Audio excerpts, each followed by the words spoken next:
ನೋಡಿ,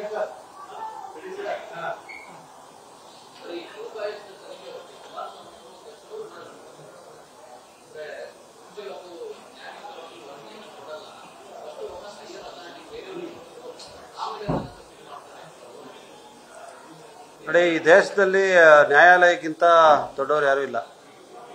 ಕುಮಾರಸ್ವಾಮಿ ಅವರಿಗೆ ಬಹುಶಃ ನ್ಯಾಯಾಲಯದ ಮೇಲೆ ಮತ್ತು ನ್ಯಾಯಾಂಗ ವ್ಯವಸ್ಥೆಯ ಮೇಲೆ ಗೌರವ ಇಲ್ಲದೆ ಇರಬಹುದು, ಆದರೆ ನಮಗಿದೆ. ನಾವು ಮಾನ್ಯ ರಾಜ್ಯಪಾಲರ ಆದೇಶದ ನಂತರ ಉಚ್ಚ ನ್ಯಾಯಾಲಯ ನಮ್ಮ ವಿರುದ್ಧ ಆದೇಶ ಮಾಡಿದಾಗ ಕೂಡ, ಮುಖ್ಯಮಂತ್ರಿಗಳ ವಿರುದ್ಧ ಮಾಡಿದಾಗ ಕೂಡ ಒಂದೇ ಮಾತನ್ನು ಹೇಳಿದ್ದೇವೆ, ನ್ಯಾಯಾಂಗದ ಆದೇಶದ ಮೇಲೆ ನಮಗೆ ಪೂರ್ಣವಾದಂಥ ಗೌರವ ಇದೆ, ನಾವು ಅದನ್ನು ಪಾಲಿಸ್ತೀವಿ. ಎಲ್ಲರೂ ಕೂಡ ಈ ನಾಡಿನ ಕಾನೂನಿನ ಮೇಲೆ ಬದ್ಧತೆ ಇರೋರು ಎಲ್ಲರೂ ನ್ಯಾಯಾಂಗ ವ್ಯವಸ್ಥೆಯಲ್ಲಿ ಮತ್ತು ನ್ಯಾಯಾಂಗದ ಆದೇಶವನ್ನು ಪಾಲಿಸಬೇಕು. ಏನು ಹೇಳಿದೆ ಇವತ್ತು ಉಚ್ಚ ನ್ಯಾಯಾಲಯ? ಉಚ್ಚ ನ್ಯಾಯಾಲಯ ಅವರ ಮಾಹಿತಿಯನ್ನು ಪಡೆದು ತನಿಖೆ ಪಾರದರ್ಶಕವಾಗಿದೆ ಅಂತ ಹೇಳುವಂಥ ಮಾತನ್ನು ಹೇಳಿದ್ದಾರೆ. ಮತ್ತು ಕುಮಾರಸ್ವಾಮಿ ಅವರು ಉಚ್ಚ ನ್ಯಾಯಾಲಯಕ್ಕಿಂತ ಮೇಲೆನಾ? ಅರ್ಥ ಮಾಡ್ಕೋಬೇಕು. ಅವರು ಕೇಂದ್ರದ ಸಚಿವರು, ಇಲ್ಲಿ 2 ಬಾರಿ ಮುಖ್ಯಮಂತ್ರಿ ಆದಂಥ ಬಹಳ ದೊಡ್ಡ ನಾಯಕರು. ಮಾತಾಡುವಾಗ, ರಾಜಕಾರಣಕ್ಕೋಸ್ಕರ ಮಾತಾಡುವಾಗ ನಾವು ಕಾನೂನು ವ್ಯವಸ್ಥೆಯನ್ನು ಮೀರಿ, ಸಂವಿಧಾನವನ್ನು ಮೀರಿ ಮಾತಾಡಬಾರ್ದು. ಅದರಿಂದ ಇವತ್ತು ತನಿಖೆ ಮಾಡಿರುವಂಥದ್ದು ಒಂದು ಪಾರದರ್ಶಕವಾಗಿ ಆಗಿದೆ ಮತ್ತು ಸ್ವತಂತ್ರವಾಗಿರುವಂಥ ಸಂಸ್ಥೆ ಲೋಕಾಯುಕ್ತ ಅಡಿನಲ್ಲಿ ಆಗಿದೆ ಅಂತ ಹೇಳಿ ನ್ಯಾಯಾಲಯವೇ ಹೇಳಿದ ಮೇಲೆ ಅದರ ಬಗ್ಗೆ ಕಮೆಂಟ್ ಮಾಡೋದು ಸರಿಯಲ್ಲ.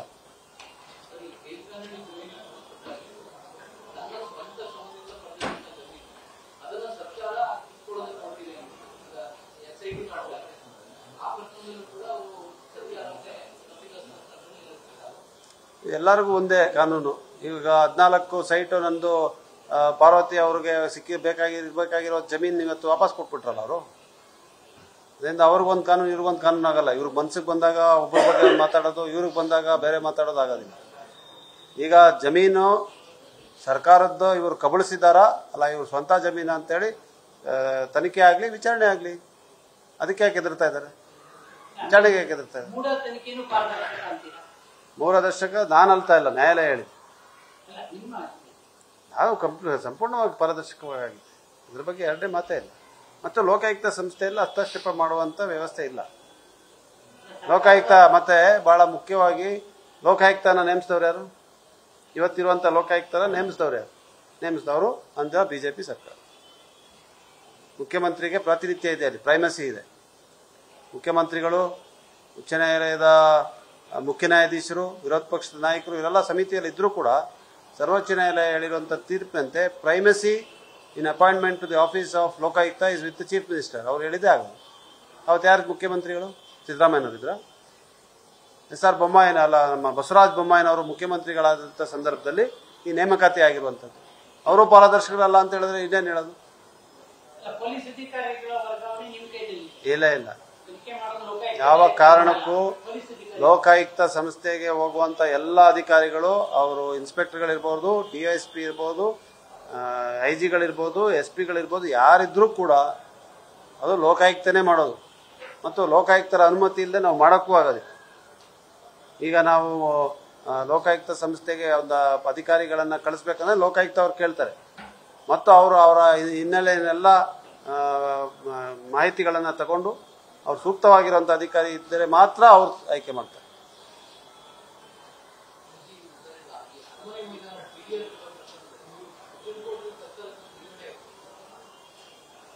ಅಲ್ಲ, ಇನ್ನ ಅದರಲ್ಲಿ ತೀರ್ಮಾನ ಆಗಿಲ್ಲ. ಯಾಕಂದ್ರೆ ನಾವು ಇವತ್ತು ಒಂದು ಕಾನೂನನ್ನ ಜಾರಿಗೆ ತಂದಿದೆ.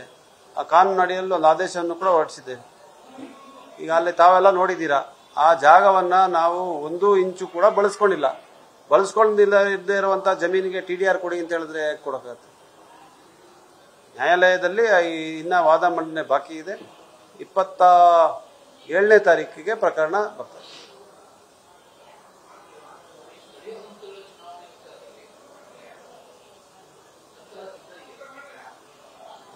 ಪಂಚಾಯಿತಿ ಮತ್ತು ಕಾರ್ಪೊರೇಷನ್ ಚುನಾವಣೆ ಮಾಡಲೇಬೇಕು. ಇದು ಪ್ರಜಾಪ್ರಭುತ್ವ ವ್ಯವಸ್ಥೆಯಲ್ಲಿ ಅದು ಚುನಾವಣೆ ಆಗದೆ ಇರುವಂಥದ್ದು ಸರಿಯಲ್ಲ. ಅತಿ ಶೀಘ್ರವಾಗಿ ಚುನಾವಣೆಯನ್ನು ಮಾಡ್ತೀವಿ ಅಂತ ಮುಖ್ಯಮಂತ್ರಿಗಳು ಕೂಡ ಹೇಳಿದ್ದಾರೆ. ಆದರೆ ತಾಲೂಕ್ ಪಂಚಾಯತ್, ಜಿಲ್ಲಾ ಪಂಚಾಯತಿನಲ್ಲಿ ಮರು ವಿಂಗಡಣೆ ಆಗಬೇಕಾಗಿತ್ತು. ಆ ಮರು ವಿಂಗಡಣೆ ಪ್ರಕ್ರಿಯೆ ಸ್ವಲ್ಪ ಸಮಯ ಆಗಿದೆ. ಮತ್ತು ಕೊಡಗು ಶಿವಮೊಗ್ಗ ಈ ಭಾಗದಲ್ಲಿ ಗುಡ್ಡಗಾಡು ಪ್ರದೇಶ ಆಗಿರೋದ್ರಿಂದ ಭೌಗೋಳಿಕವಾಗಿ ದೊಡ್ಡ ಜಾಗ ಇದೆ. ಅದರಿಂದ ಹೆಚ್ಚು ಸೀಟ್ಗಳನ್ನು ಕೊಡಬೇಕು ಅಂತ ಕೂಡ ಆದೇಶಗಳಿದೆ. ಅದರಿಂದ ತಿದ್ದುಪಡಿ ಕಾನೂನಿಗೂ ಕೂಡ ತಿದ್ದುಪಡಿ ಆಯಿತು. ಈಗ ಮೀಸಲಾತಿಯನ್ನು ಕೊಟ್ಟು ಮತ್ತು ರಾಜ್ಯ ಚುನಾವಣಾ ಆಯೋಗ ನಡೆಸಬೇಕು. ನ್ಯೂಸ್ ಫಸ್ಟ್ ನಿರ್ಭೀತಿಯಿಂದ ನಿಮ್ಮ ಪರವಾಗಿ.